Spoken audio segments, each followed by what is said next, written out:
looks like a chrome top on it and a chrome bottom, these two tubes, but there was no glass, there was nothing holding these things up. But inside of them was, and one in particular, and I was looking at one, was a woman.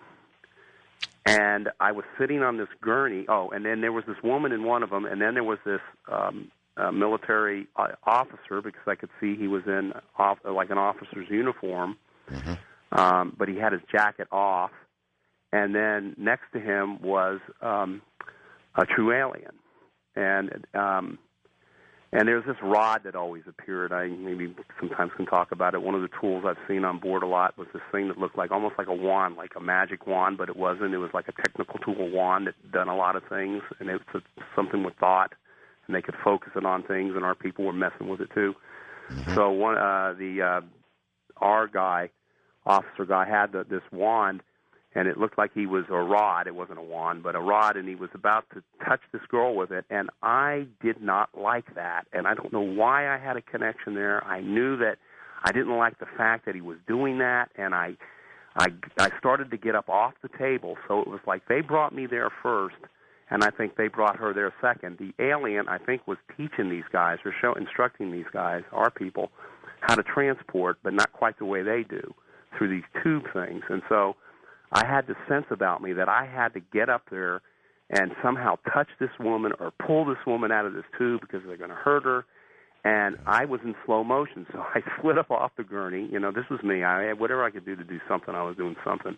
I slid up off the gurney, and I started working my way towards the steps to get up to where they were. And I was so slow, and I could hear the security personnel or military police or security personnel. I can hear their steps echoing or running at me in the inside this hangar, and I can hear the patter of their feet, ta-ta-ta-ta-ta-ta, all running to stop me. And the officer, the one that had the rod, told him to stop. He says, "I'll handle this."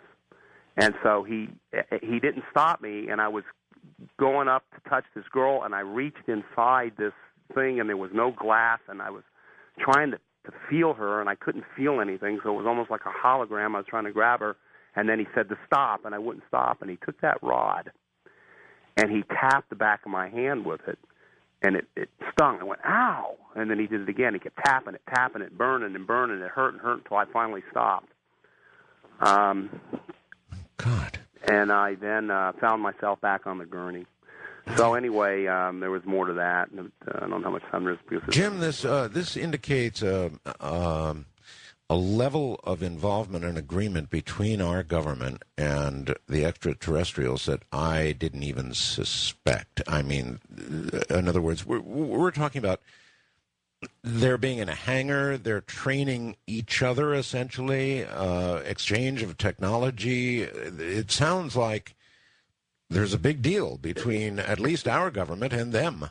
There is, but you got to bear in mind, and I've learned this over the years, that 99.9% of the government at face value doesn't have a clue this is going on.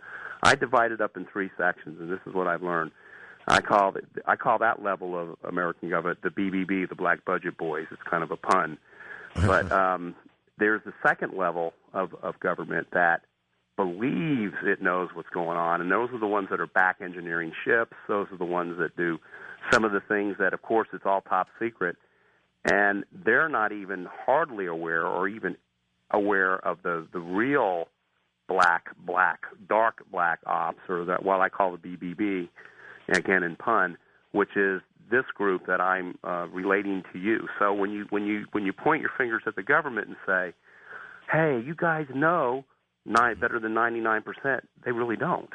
Right. And then there's but it's neat how they do it, actually, the security or the secrecy of the thing. Of course it disgusts me. Of course it frustrates me. Of course it makes me angry.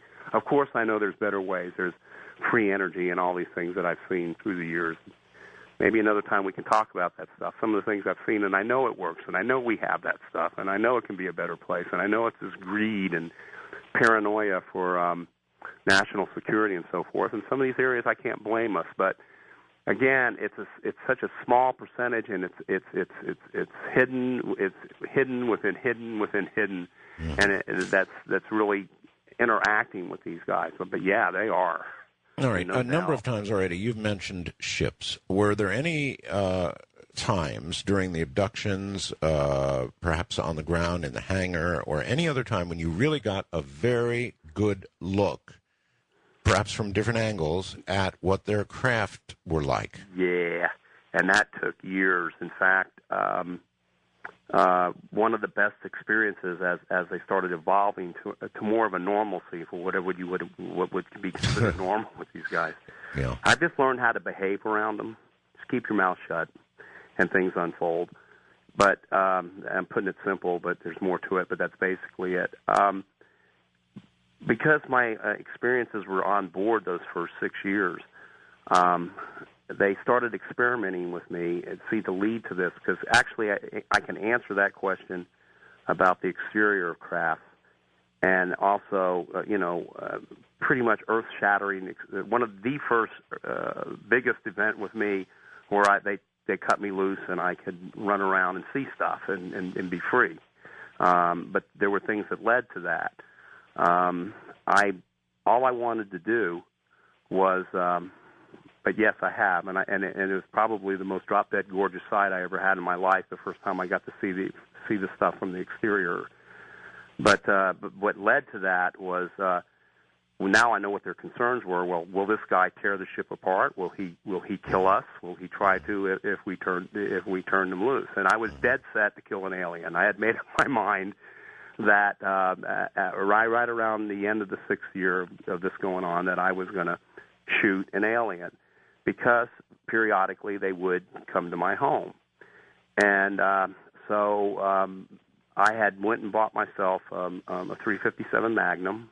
Oh. And I went, and this was during a period when I was just dead set. The next time they walk through the walls, I'm not going to sit there like a dummy. I'm going to shoot them. I'm going to shoot one of them. And to get up my courage, I went and bought a bottle of vodka. and can you imagine me in my nervous state? Yeah, I'm stable. Yeah, sure. Let me have this .357 Magnum and a bottle of vodka.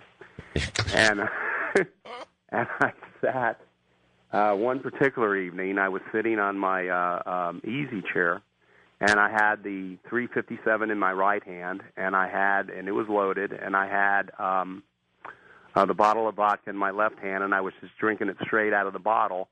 And I started hearing some noises in the ceiling, so I knew I was about to get a visit.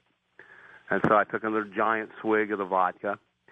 And the technology now doesn't, scare me or eke me out like it used to, because it's simply technology, as if like we would use a remote control to turn on TV. They can use a remote control to be in other dimensions, invisibility, whatever it is they want to do. And so they came through the walls, and there was 2 of them, and one of them, the one that was up front. Now I've got this pistol, okay, and I'm taking this pistol, and I'm pointing it at him as he's walking around in the house, and I'm saying, I got to pull the trigger, I got to do this, I got to do this. I take another swig of the vodka to get my courage up, and I'm going to do it. And he walks over to the television set, and he starts fooling with it. So then I yell out something pretty rude like, you guys come a godzillion miles, you've got all this technology, but yet you're so stupid you don't even know how to turn on a television set, and I'm going to kill you. And I cocked the trigger, and I pointed the gun, and my hand was shaking, and I couldn't do it. And telepathically, he didn't even turn around. His back was towards me. He said, we know you're not a killer. I guess they did. Yeah. No, you're not a killer. Yeah. They did those tests. All right, listen, I still want to know about the ships. Yeah, that's what's going to lead to that. All right, good. We're coming up on a break, so just hold tight right there. Jim Sparks is my guest, and clearly the very best abductee interview we've ever done, and we're only through part of it. Good evening, everybody. As the sheets of typhoon rain sweep their way across Manila, with the center of the typhoon to the south of us, it's going to be up around 315 kilometers per hour. I'm Art Bell.